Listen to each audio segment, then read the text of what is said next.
Continue firing हो रही थी तो लोग एक दूसरे को कुचलते हुए धक्के दे रहे थे, तो मैंने मिसेस को दलदल की तरफ धकेला दिया। तो घोड़े वाला तो हमारे को तुरंत छोड़ के, घोड़ा छोड़ के भी भाग गया। वो घोड़ा भी छोड़ा और वो खुद भी भाग गया जंगल में। डर बहुत ज्यादा था। लोग चिल्ला रहे थे, गिर रहे थे पहाड़ों से। जो पीछे मेरे मेरे से आगे भी काफी पब्लिक थी, मेरे पीछे भी पब्लिक थी। लोग गिर रहे थे, गिरते हुए आ रहे थे। कोई नदी में गिर रहा था, कोई पत्थर पे गिर रहा था। एक दूसरे को उठा रहे थे और चलते जा रहे थे बस। एक बंदा मेरे बाजू में आया, रो रहा था, बहुत ज्यादा रो रहा था। वो यानी सिचुएशन के कंट्रोल के बाहर था उसको। तो मैंने बोला, उसको बोला रुक रुक रुक। मेरे भाई को बोले मेरे सर में गोली मार दी, बोले मेरे सामने। बोले मैं अपने भाई के लिए रुका भी नहीं। बोले अभी भी खौफ है उस चीज का। आंखों के सामने वही गुजर रहा है जो देखा है हमने। कैसे पहुंचे वो हमको पता, सिर्फ भगवान का नाम लेके पहुंचे हैं। भीड़ इतनी ज्यादा थी कि हमको इतना डर लग रहा था कि हम सिर्फ आगे ही जाते जा रहे थे।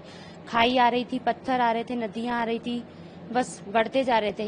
एक्चुअल में एग्जिट टाइमिंग मेरे को ध्यान नहीं है, मोबाइल में से बता सकता हूँ क्योंकि वीडियो हमने उसी समय खींचे थे 5 मिनट पहले।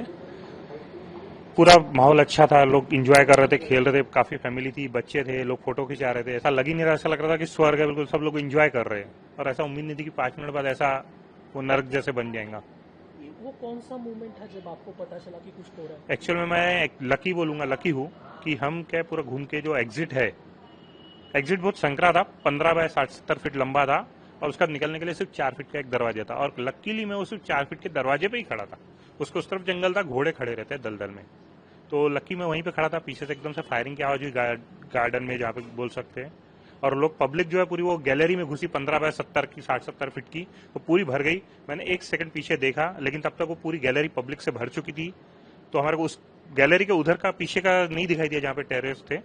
लेकिन कंटिन्यू फायरिंग हो रही थी तो लोग एक दूसरे को कुचलते हुए धक्के दे रहे थे, तो मैंने मिसेस को दलदल की तरफ धकेला दिया। तो घोड़े वाला तो हमारे को तुरंत छोड़ के, घोड़ा छोड़ के भी भाग गया। वो घोड़ा भी छोड़ा और वो खुद भी भाग गया जंगल में। और फिर पीछे मेरी मिसेस को दलदल में धक्का दिया, मेरे बेटे को भी उतारा। और फिर हम कंटिन्यू, गोलियां चल रही थी तो हमारे को उस समय दिमाग काम नहीं किया।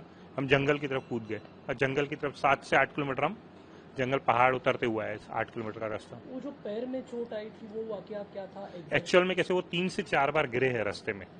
उनका पहली बार जब गिरे पैर मुड़ गया पूरा, फिर दूसरी बार गिरे, वो फिर भी कंटिन्यू चल रहे थे। तो मेरे बेटे ने, मैंने और वो खुद भी पकड़ के जैसे तैसे उनको 7 से 8 किलोमीटर का पहाड़ उतारे।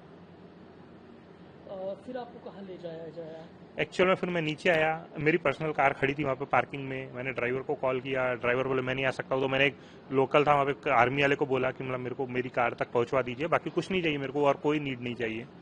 उन्होंने कार दिए और उसमें बिठाए और मेरे को मेरी पार्किंग तक छुड़वाए। मेरी पार्किंग में मेरी कार खड़ी थी, फिर मैं अपनी कार में ही हॉस्पिटल लेके गया इनको।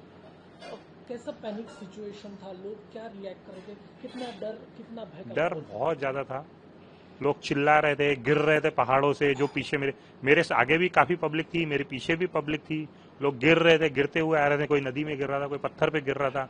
एक दूसरे को उठा रहे थे और चलते जा रहे थे बस। आपने पीछे क्या सुनाई दिया? लोगों की चीखें सुनी? एक बंदा मेरे बाजू में आया, रो रहा था, बहुत ज्यादा रो रहा था। वो यानी सिचुएशन के कंट्रोल के बाहर था उसको। तो मैंने बोला, उसको बोला रुक रुक रुक। मेरे भाई को बोले मेरे सर में गोली मार दी, बोले मेरे सामने। बोले मैं अपने भाई के लिए रुका भी नहीं। बोले लोग जो बता रहे हैं कि धर्म पूछा गया, नहीं, वो मेरे को मालूम नहीं, क्योंकि मैं एक्चुअल में एग्जिट गेट पे खड़ा था ना। ये उसमें लंबी गैलरी है 15 बाय 60-70 फीट की। उसके पीछे गार्डन है, 60-70 फीट की गैलरी के पीछे ये टेरेस वहां पे थे। और गैलरी पूरी पब्लिक से भर चुकी थी क्योंकि सब निकलने को देख रहे थे। अंदर जो 400-500 की पब्लिक थी वो निकलने को देख रही थी, सब भागने को देख रहे थे। जिसको जहां रास्ता है वो भागने को देख रहा था। तो हमारी जो गैलरी थी पूरी भरी हुई थी, पीछे का नजारा देख नहीं रहा था। और मैंने एक बार के पीछे दोबारा देखा भी नहीं पलट के। पूरा पहाड़ उतरने तक हमने पीछे देखे ही नहीं। गर्दन घुमा, कुछ पता है, आइडिया? एक से ज्यादा होगा क्योंकि कंटिन्यू गोलियां चल रही थी। कितने देर तक गोलियों का आवाज आपने सुना? काफी देर चली, कम से कम 100 राउंड तो भी फायरिंग हुई होंगी। और वो पूरे इसमें से बाहर निकलने में आपको कितना समय लगा? उस समय मैंने कुछ भी नहीं देखा क्योंकि उस समय न माइंड काम कर रहा था, न प्यास लग रही थी, न कुछ लग रहा था। उनका पैर टूटा हुआ, हमारे को कुछ समझ में नहीं आता, हमसे भाग रहे थे।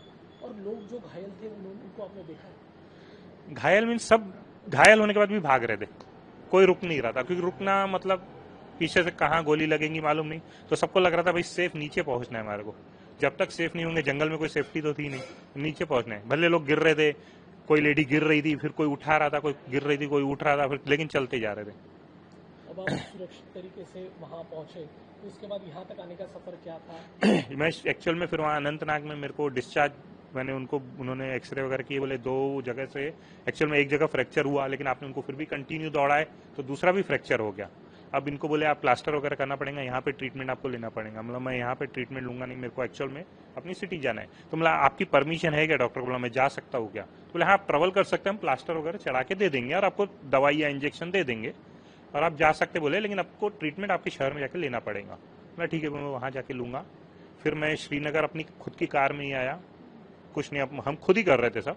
श्रीनगर पहुंचा, वहाँ पे होटल वगैरह किया, वहाँ पे रहा, कंटिन्यू फ्लाइट देख रहा था, कोई फ्लाइट नहीं मिल रही थी। तो मैंने विक्की कुकरेजा जी है उनको फ़ोन किया, मतलब ऐसी ऐसी बात है, मैं ऐसी सिचुएशन हूँ, मतलब पैसे भी मेरे देने को रेडी हूँ, मेरे को सिर्फ एक फ्लाइट चाहिए यहाँ से निकलने के लिए, फिर दिल्ली की हो मुंबई को, उसके आगे का भी मैं खुद कर लूँगा, सिर्फ यहाँ से निकलने के लिए एक फ्लाइट हो, क्योंकि मेरी मिसेस के पैर फ्रैक्चर हो चुके हैं और मतलब मैं रुक नहीं सकता हूँ यहाँ पे। हालांकि मैं डरा नहीं था कि श्रीनगर में ऐसा कोई ये नहीं था। तो उन्होंने ठीक है बोले मैं सीएमओ के पोर्टल पे बोले आपकी डालता हूँ, और डिटेल वगैरह लिए डाले। और उसके बाद में फिर मेरे को मुंडे जी कोई है, उनकी कॉल आई, थोड़ी देर में ही आ गई कॉल। और फिर उन्होंने कंटिन्यू मेरे को कॉल कांटेक्ट में, रात के 1 बजे तक मेरे कांटेक्ट में थे। वो मेरे से पूछ रहे थे आप कैसे हो, क्या हो, आपको फ्लाइट की टिकट मिली? हमला हाँ मिल गई, आपने टिकट दे दिए। फिर मैं एयरपोर्ट जा रहा था तो भी उनकी कॉल आई, बोले आप एयरपोर्ट के लिए निकले कि नहीं निकले? मैं हाँ मैं निकला हूँ, आप टेंशन मत लो। बोले आपको कोई नीड है क्या? मैं नहीं, मेरे को कोई नीड नहीं है, मेरे को सिर्फ फ्लाइट की टिकट चाहिए यहाँ से बाहर निकलने के लिए, उसके आगे का मैं खुद ही देख लूंगा। तो बोले कोई दिक्कत नहीं, यहाँ से हम आपको श्रीनगर से मुंबई तक की टिकट दे रहे हैं, बोले आपको, मतलब कोई दिक्कत नहीं, मुंबई से मैं नागपुर खुद ही कर लूंगा, मेरे को कोई कुछ नहीं चाहिए, मेरे को सिर्फ यहाँ से निकलना है। ये पूरा वाकया, ये पूरा इंसिडेंस आपके दिमाग में अभी भी होगा, कितना आपको डर लगा था और क्या महसूस कर रहे हो यहाँ आने के बाद? नहीं, उस मेरे को एक्चुअल में वही सिर्फ एक नज़ारा है जो लोग एंजॉय कर रहे थे 5 मिनट पहले, जो नज़ारे थे वो नज़ारे और बात का माहौल बहुत अलग हो गया था, कुछ समझ में नहीं आ रहा था। बाकी उस समय तो एक ही था कि फैमिली को नीचे लेके जाना है, सेफ करना है और इनका ट्रीटमेंट करवाना है, बस यही लग रहा था। उस समय क्या महसूस किया कि आपने कि जब एक्चुअल में मेरे को सबसे पहला डर तब लगा जब गोलियां कंटिन्यू चल रही थी, डर लग रहा था, काफ़ी डर लग रहा था। लेकिन मेरे बेटे ने हिम्मत दिखाया, उसके कारण मेरे को हिम्मत आई ना, चलो नीचे, भगवान का नाम लेते जाए, जय माता दी बोल रहे थे और नीचे चलते जा रहे थे। अभी भी खौफ है उस चीज का, आंखों के सामने वही गुजर रहा है जो देखा है हमने। कैसे पहुंचे वो हमको पता, सिर्फ भगवान का नाम लेके पहुंचे हैं। 2 मिनट का फासला था, नहीं तो हम यहाँ तक आज नहीं रहते थे।